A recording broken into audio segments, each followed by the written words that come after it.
옆에 분들하고 인사 나누면 좋겠습니다. 예수님 곧 오십니다.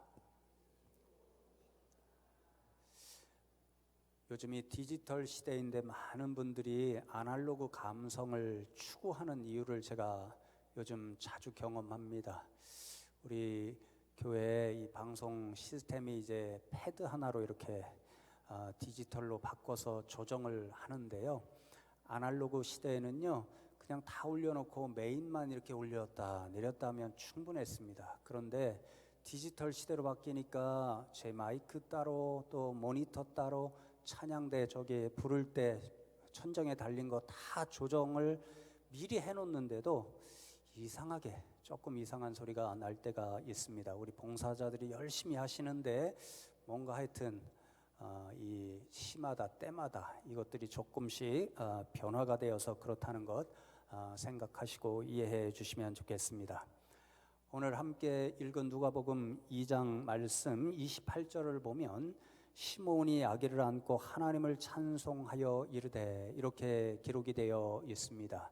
그 절 말씀 그대로를 따라서 오늘 본문의 말씀을 시몬의 찬가다 혹은 시몬의 찬송이다, 또 일반 분들은 시몬의 노래다 이렇게 불리는 말씀입니다.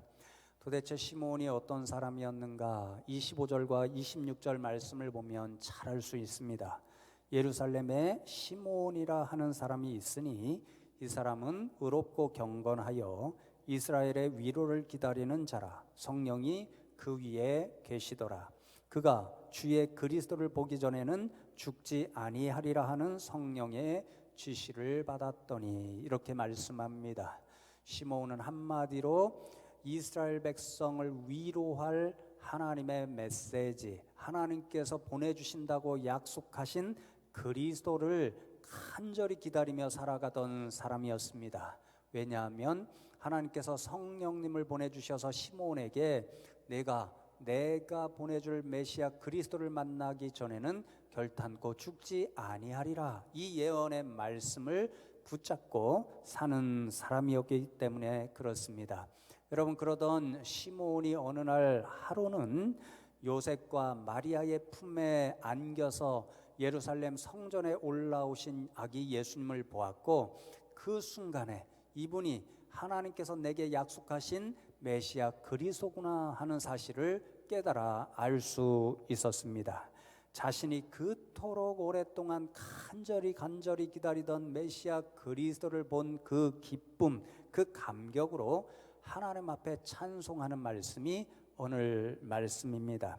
이렇게 찬송할 때 시몬이 예수님을 가리켜서 하는 말씀이 이분은 이방을 비추는 빛입니다. 이렇게 고백합니다. 예수님은 이방을 비추기 위한 그런 빛으로 세상에 오신 메시아 그리스도다 하는 믿음의 고백이었지요. 그래서 여러분, 오늘은 이방을 비추는 빛으로 세상에 오신 그 예수님을 통해서 이 대림절 기간 동안에 저와 여러분에게 들려주시고자 하는 하나님의 메시지, 그 음성을 두 가지 듣기를 원하는데요. 특별히 구약성경과 신약성경 여러 곳을 찾아서 제가 읽어드리면서 하나님께서 이방을 비추는 빛으로 오신 예수님을 통해 저와 여러분에게 들려주시고자 하는 두 가지 음성을 듣고 이 자리를 떠나는 시간이 되면 좋겠습니다. 첫 번째로, 이방을 비추는 빛이 되시는 그 예수 그리스도를 통해서 하나님께서는 오늘도 저와 여러분에게 나는 세상 만민을 구원하기를 원한다, 이 음성을 들려주십니다. 무슨 말씀이냐면요, 하나님께서는 예수님을 그리스도로 이 세상에 보내주실 때에 단지 유대인들만을 위한 그리스도로 보내주신 것이 아니라 온 세상 만민을 위한 구원자 그리스도로 보내주셨다, 이 말씀입니다. 여러분, 오늘 30절과 31절 말씀을 다시 보십시오. 내 눈이 주의 구원을 보았사오니 이는 만민 앞에 예비하신 것이요, 이렇게 말씀합니다. 시몬이 아기 예수를 처음 보았을 때 그 첫 마디가 내 눈이 주의 구원을 보았습니다, 이 고백입니다. 26절에는 주의 그리스도 이렇게 표현했고, 이 말씀 가운데는 주의 구원이다 이렇게 표현했잖아요. 두 표현 다 자신이 그토록 기다렸던 메시아 그리스도를 보았다. 하나님께서 이스라엘 백성을 위로하시기 위해 보내주시겠다고 약속했던 그분을 보았다, 이런 말씀입니다. 그러니까 예수님은 하나님께서 세상을 구원해 주시기 위해서 보내신 시므온에게 약속하신 주의 그리스도, 하나님의 그리스도였다, 이 말씀인 거죠. 그런데 여러분, 시므온이 그렇게 예수님을 보았을 때에 덧붙이는 말씀이 있죠. 이 예수님, 하나님께서 세상을 구원하시기 위해 보내주신 그리스도였는데, 그 그리스도이신 예수님은 만민 앞에 하나님께서 예비하신 그리스도였다, 그렇게 말씀합니다. 여러분, 만민이란 말이 핵심어라고 저는 생각하는데요. 헬라어 원어로 보면 판톤톤 라온, 영어로 all people 이렇게 번역이 되어 있습니다. 모든 백성, 모든 민족이라는 뜻이지요. 그러니까 하나님께서 예수님을 보내실 때는요, 어떤 특정한 백성만을 위한 그리스도로 세상에 보내신 것이 아니라 이 세상에 존재하는 모든 백성, 모든 민족을 위한 그리스도로 세상에 보내신 분이다라는 것을 알 수 있죠. 그렇기 때문에 세상을 비추는 빛으로 오신 예수님을 통해 하나님께서는 오늘도 저와 여러분에게 어떤 음성을 듣기를 원하시냐면요, 나는 온 세상의 구원자 메시아 그리스도로 내 아들을 세상에 보냈다. 왜냐하면 세상 모든 백성을 구원하는 것이 내 뜻이고 내 계획이기 때문이다. 이 음성을 하나님께서 들려주십니다. 여러분, 예수님은 이방을 비추는 빛이다, 이 말씀은요, 본래 구약 성경에서도 예언자 이사야의 입술을 통해서 하나님께서 들려주신 예언의 말씀이었습니다.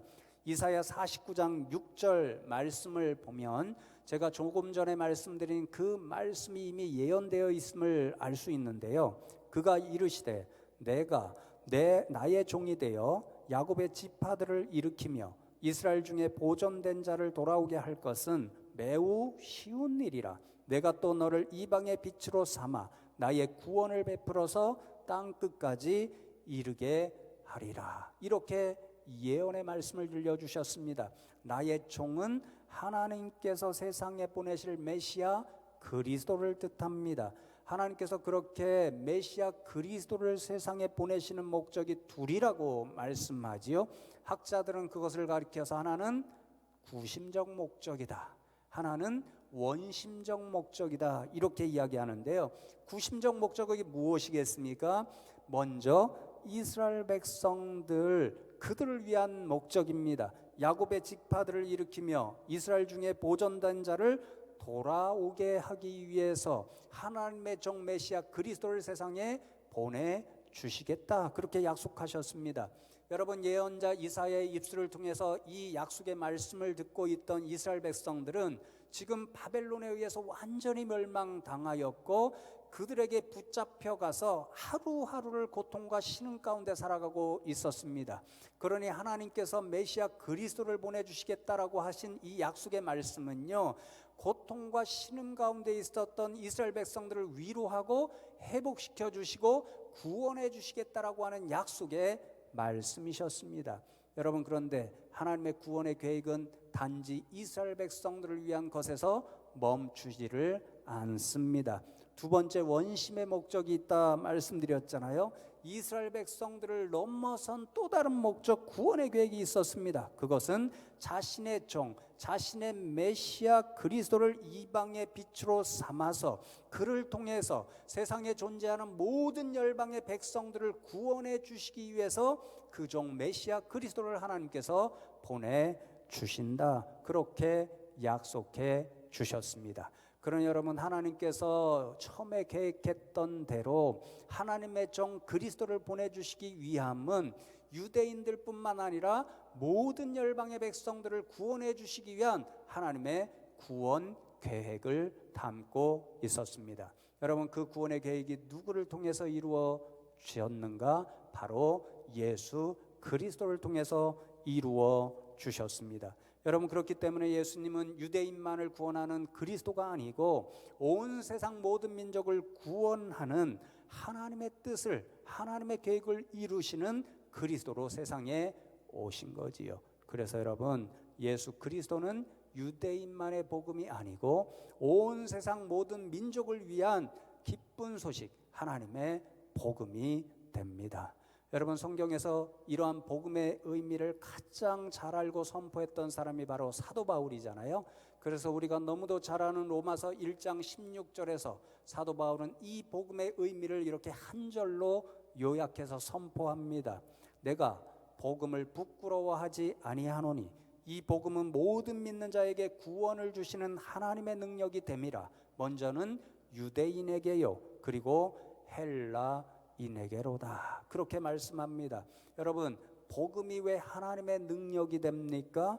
만일 하나님께서 복음이신 예수 그리스도를 믿는 사람들이 유대인뿐만이었다고 한다면, 그리고 그들에게만 구원을 베푸시기 위해서 보내주신 메시아 그리스도였다고 한다면 하나님의 능력은 완전히 유대인들 안에만 갇혀 있을 수밖에 없습니다. 그러나 여러분, 하나님께서 예수 그리스도라고 하는 복음을 통하여 하나님의 능력을 드러내셨는데, 그 능력은 모든 열방의 사람들을 믿는 사람이면 유대인이나 헬라인이나 차별함 없이 구원해 주시기 때문에 하나님의 능력이 되신다. 그렇게 말씀하지요.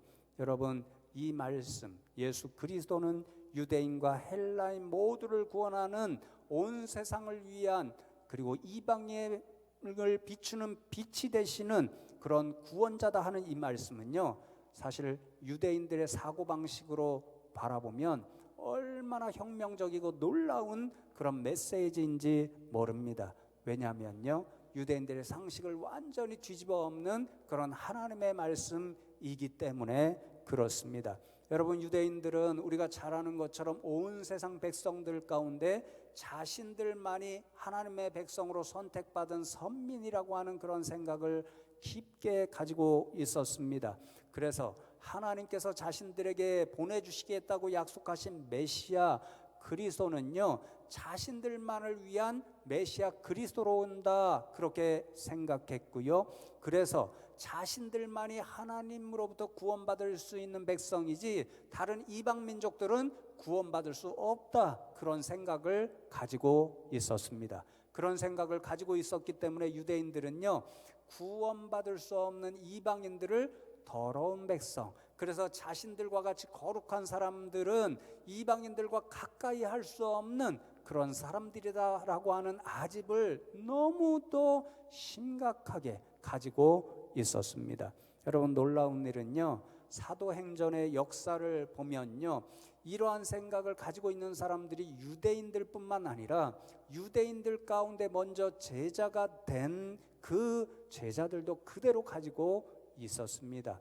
여러분, 심지어는 예수님께서 그들의 생각을 깨뜨리시고 승천하실 때에 너희에게 내가 성령 하나님을 보내주실 것인데, 그러면 권능을 받아서 내 복음을 들고 예루살렘에만 머물지 말고 유대 전체로 나가고 사마리아로도 가고 온 세상 땅끝까지 나가서 나의 증인이 되라, 그렇게 말씀하셨잖아요. 그런데 여러분, 사도행전의 말씀을 보면 제자들이요, 이 예수님의 명령을 이해하지 못합니다. 아무도 예수님의 복음을 들고 전 세계로 나갈 생각을 하지를 않습니다. 그러니까 하나님께서 그런 제자들의 그 아직과 잘못된 생각을 깨뜨리시기 위해서 역사하십니다. 그 첫 장면이 이제 8장에 보면 예루살렘 교회에 박해를 일으켜서 억지로 세상 곳곳으로 나가게 만들고요, 그리고는 제자들, 교회의 지도자들의 아집을 깨뜨려 주시기 위한 첫 장면이 10장에 나오지요. 베드로, 예수님의 수제자였던 그를 만나지 않겠다고 억지를 부리는 이방인 고넬료, 그에게 만나러 가도록 하나님께서 강권적으로 역사하시지요. 그랬으면 좀 깨달았으면 좋을 텐데요, 말씀을 보면 베드로가 고넬료를 처음 만났을 때에 우리가 상식적으로 생각하면 해서는 안 될 말로 그에게 첫 마디를 쏟아냈습니다. 여러분, 그래서 10장 28절 사도행전 말씀에 보면 이르되 유대인으로서 이방인과 교제하며 가까이 하는 것이 율법인 줄은 너희가 알거니와 하나님께서 내게 지시하사 아무도 속되다 하거나 깨끗하지 않다 하지 말라 하시기로, 이렇게 말씀합니다. 하나님께서 깨닫게 해 주셨으면 그냥 이런 말은 안 했으면 좋았을 터인데 자신이 가지고 있는 생각을 첫마디에 그냥 쏟아놓는 것입니다. 정말 이 로마에 힘 있는 사람 백부장인데 그 사람에게 나는 본래 당신을 만날 수 없는 사람입니다. 나는 깨끗한 유대인이고 당신은 더러운 사람이니까 본래는 내가 만날 수 없는 사람인데 하나님이 억지로 만나게 하시라 하셨기 때문에 당신을 만나러 왔습니다. 이 소리잖아요. 여러분, 무슨 생각을 갖고 있는 것입니까? 유대인들만 구원받을 수 있고 그러니 더러운 이방인들은 구원받을 수 없다는 생각을 가졌기 때문에 이방의 빛으로 오신 예수님이 그들을 위한 구원자 메시아 그리스도도 되신다라는 사실을 베드로조차도 그리고 다른 제자들조차도 깨닫지 못했다는 것을 알 수 있는 한 장면입니다. 그러나 여러분, 이러한 유대인들과 제자들에게 하나님께서 내 아들 예수 그리스도는 너희들만 비추는 빛으로 내가 세상에 보낸 게 아니고 모든 열방의 백성들, 너희들이 가까이 하지 않고 싶어하는 이방인들도 비추기 위한 빛으로 내가 세상에 보냈어 하는 이 말씀은 얼마나 놀랍고 혁명적인 말씀인지 모르는 거죠. 나는 너희들만 구원하기를 원하지 않고 세상의 모든 백성들을 구원하기 위해 내 아들 예수를 온 세상을 비추는, 이방 사람들을 비추는 빛이 되는 그런 그리스도로 보낸 거야. 하나님의 음성인 거죠. 사랑하는 성도 여러분, 그렇습니다. 예수님은 이방을 비추는 빛으로 세상에 오셨습니다. 그렇기 때문에 예수님은 어떤 한 민족 특정한 사람들만을 위한 구원자가 아니라 온 세상 모든 사람들을 차별 없이 구원하는 만민의 구원자가 되십니다. 그 예수님을 통해서 하나님께서는 오늘도 구원을 필요로 하는 사람들, 자신이 구원해 주시기를 원하는 사람들을 간절히 찾고 계십니다. 그렇기 때문에 저와 여러분이 오늘 이 자리에 있을 수 있는 것이고 오늘도 하나님 앞에 예배 드릴 수가 있게 되었습니다. 왜 그렇습니까? 만일 유대인들이 생각했던 것과 같이 예수 그리스도는 자신들만을 위한 그리스도였다고 생각하고 하나님께서는 그래서 유대인들만을 구원해 주시는 하나님이라고 생각한다라고 한다면 유대인들이 볼 때 이방인들인 구원받을 수 없는 이방인들에 지나지 않는 저와 여러분들은요, 예수님을 들을 수 있는 기회도 없었고 만날 수 있는 일도 불가능했고 이 자리에 믿고 구원받은 백성으로서 예배할 수 있는 백성이 될 수 없었기 때문입니다. 그러나 여러분, 저와 여러분 이 자리에 있는 것조차가 얼마나 놀라운 하나님의 기적이요 은혜인지를 기억하면 좋겠습니다. 그 은혜와 기적을 표현하는 한마디가 나는 내 아들 예수를 모든 열방을 비추는 빛으로 세상에 보낸 거야. 이 하나님의 음성임을 기억하시고 이 사실을 깨달을 때마다 하나님의 기적으로 내가 이 자리에 있구나, 내가 예수 믿고 구원받은 백성이 됐구나, 이런 생각으로 시몬처럼 하나님을 기쁨으로 찬송하며 영광을 올려드리며 살아갈 수 있는 저와 여러분 되면 좋겠습니다. 여러분, 두 번째로 내 아들 예수는 이방을 비추는 빛이야. 이 말씀을 통해서 하나님께서는 저와 여러분에게 오늘도 감당해야 할 사명을 주십니다. 어떤 사명일까요? 너희도 내 아들 예수처럼 이방을 비추는 빛이 되어라, 온 세상을 비추는 복음의 빛이 되어라라고 하는 전도와 선교의 사명입니다. 여러분, 하나님께서 주신 이 사명을 가장 잘 이해하고 일생을 목숨을 바치면서까지 그 사명을 감당한 사람이 바로 사도 바울이었습니다. 사도행전 13장 말씀에 보면 사도 바울과 바나바가 안디옥 교회로부터 최초의 선교사로 파송을 받고 이제 열방으로 복음을 들고 나가는 첫 장면을 보게 되는데요. 맨 먼저 방문한 곳이 구브로라는 지역이었고, 그 다음에 방문한 지역이 비시디아에 있는 안디옥이라고 하는 그 파송한 안디옥 교회가 있는 지역과는 다른 지역입니다.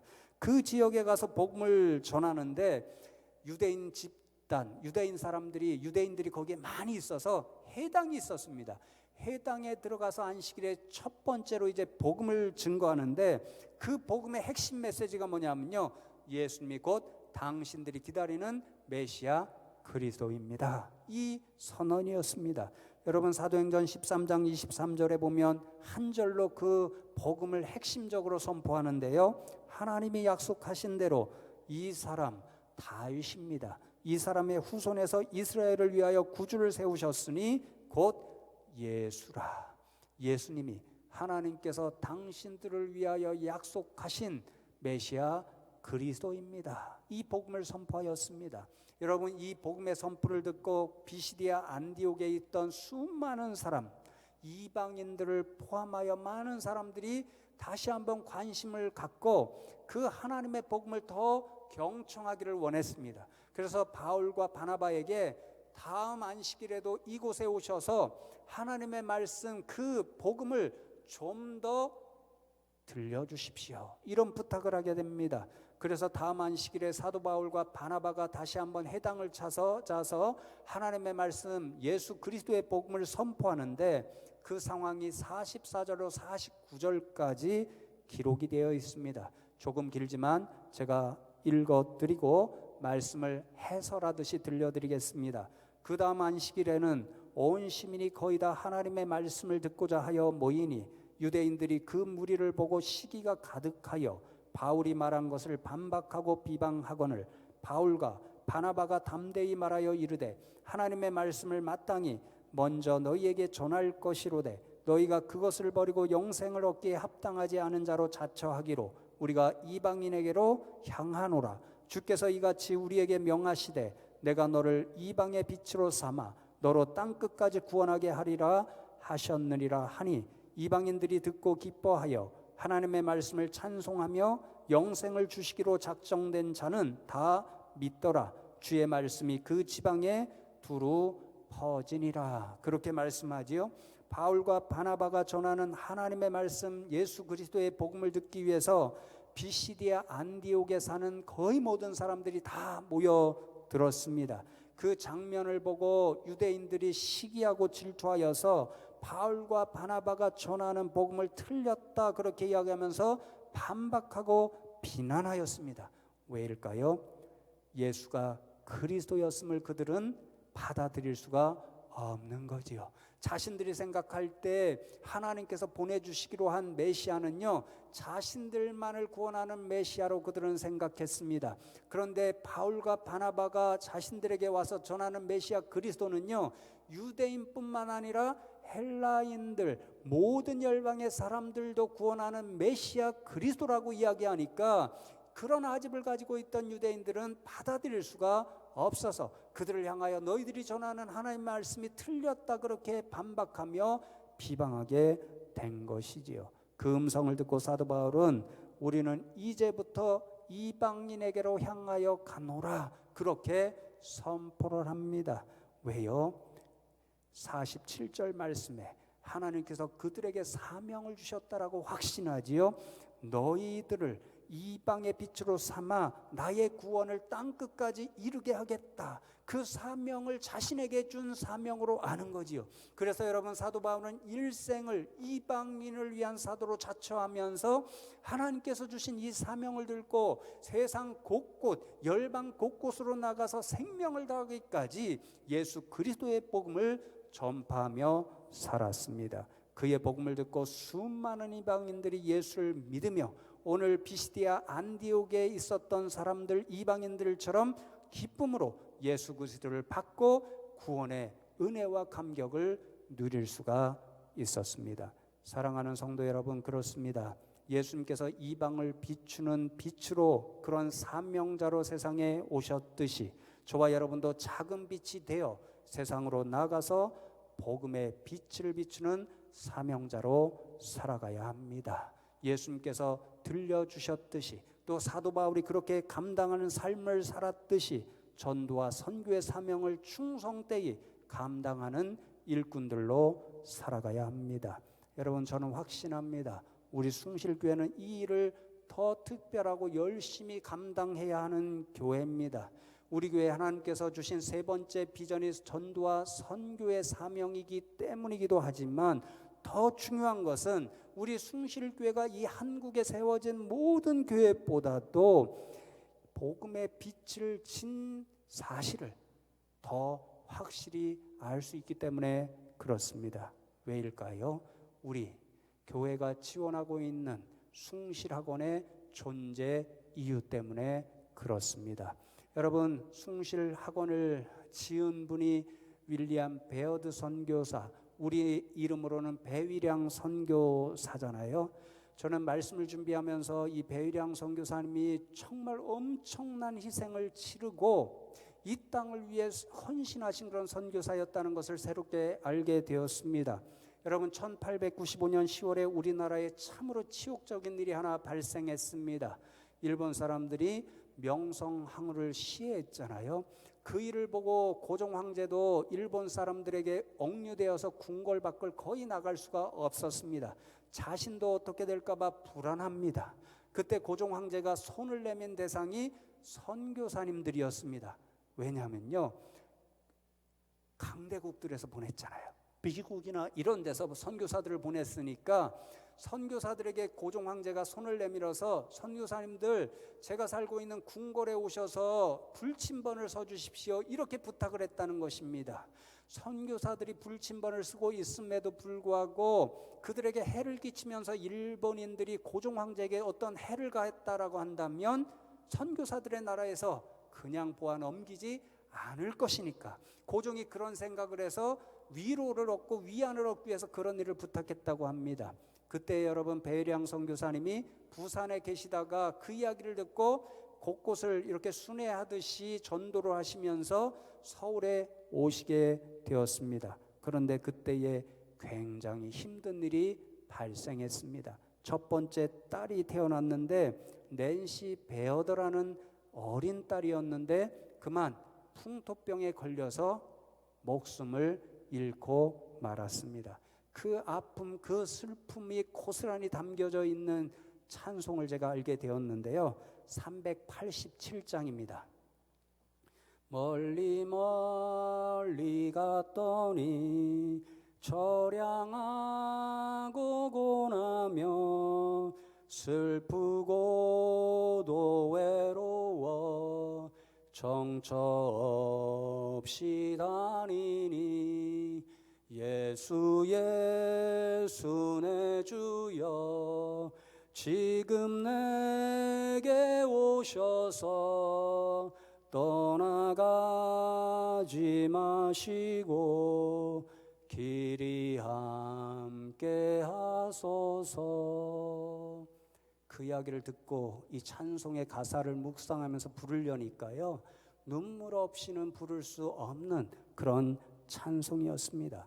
배일양 선교사님의 부인 애니 베어드가 첫째 딸을 잃은 그 슬픔, 아픔을 생각하면서 지은 작사이고 거기에 곡을 붙여 부른 찬송이 된 것입니다. 여러분, 더 안타까운 것은 배일양 선교사님의 이 부인 애니 베어드 그 사모님도요, 한국에서 열심히 선교의 일을 감당하다 암이 걸리고 말았습니다.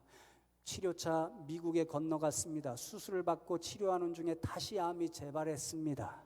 치료하시던 분들도, 가족과 친척들도, 아는 미국인들도 다 한국에 가지 마십시오, 이곳에서 계셔서 치료해야 됩니다 그랬지만 그것을 다 뿌리치고 한국에 다시 오셨습니다. 결국에는 그 암 때문에 52세의 젊은 나이로 다시 순교하고 말았습니다.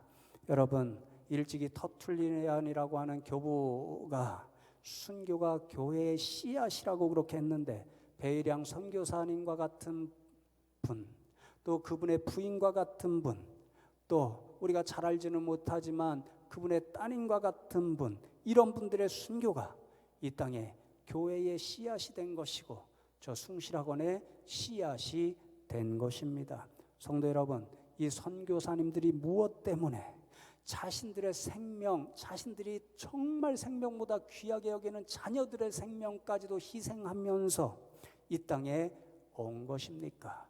하나님께서 오늘 말씀을 통해서 들려주신 사명, 내 아들 예수 그리스도처럼 너희도 열방으로 나가 이방을 비추는 빛이 되어라. 그 사명 때문에 이 땅에 오신 것이고 자신들의 모든 것을 희생하시면서까지 이 땅을 위해 복음을 전파하신 것입니다. 그 사명을 감당했던 선교사분들이 있었기에 오늘도 저와 여러분이 이 자리에 있게 되었습니다. 사랑하는 성도 여러분, 저는 우리 교회가 감당해야 할 선교의 사명을 그래서 무엇이라 생각하냐면요, 빛을 갚는 일이다, 그렇게 생각합니다.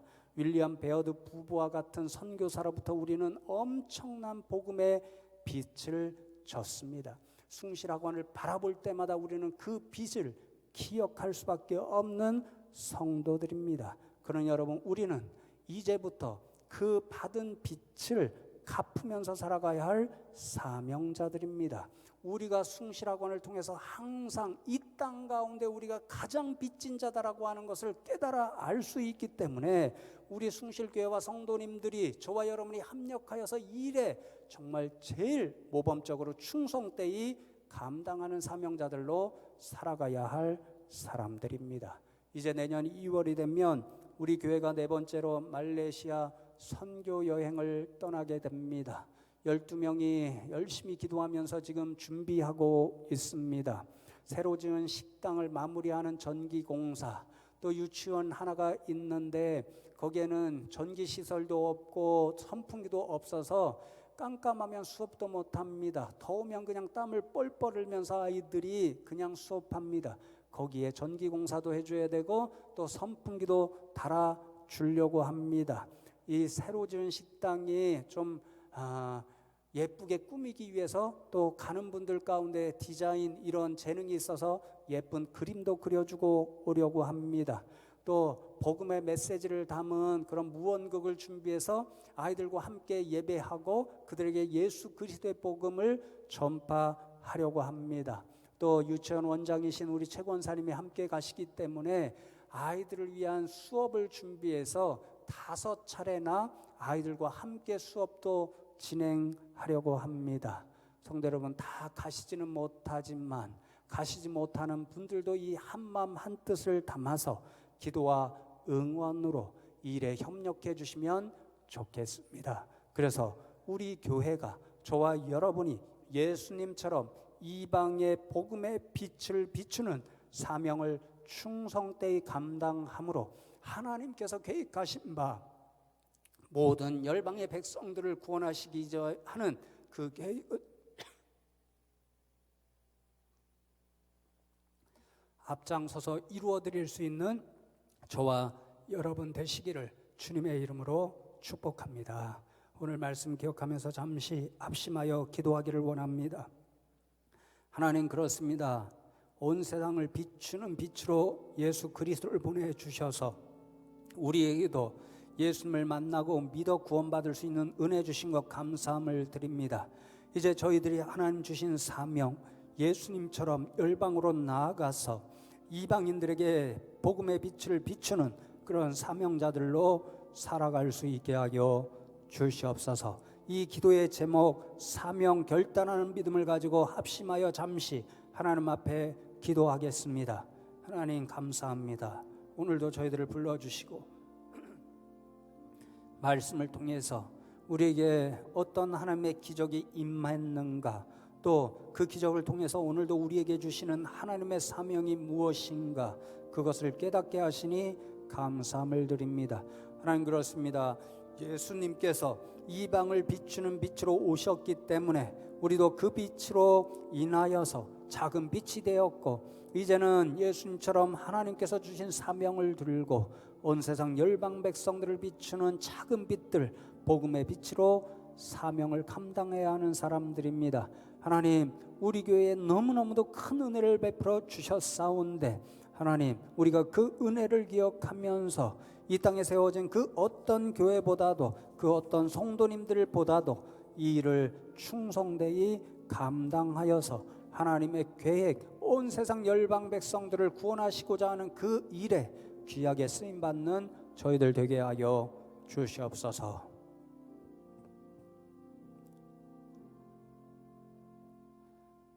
하나님 감사합니다.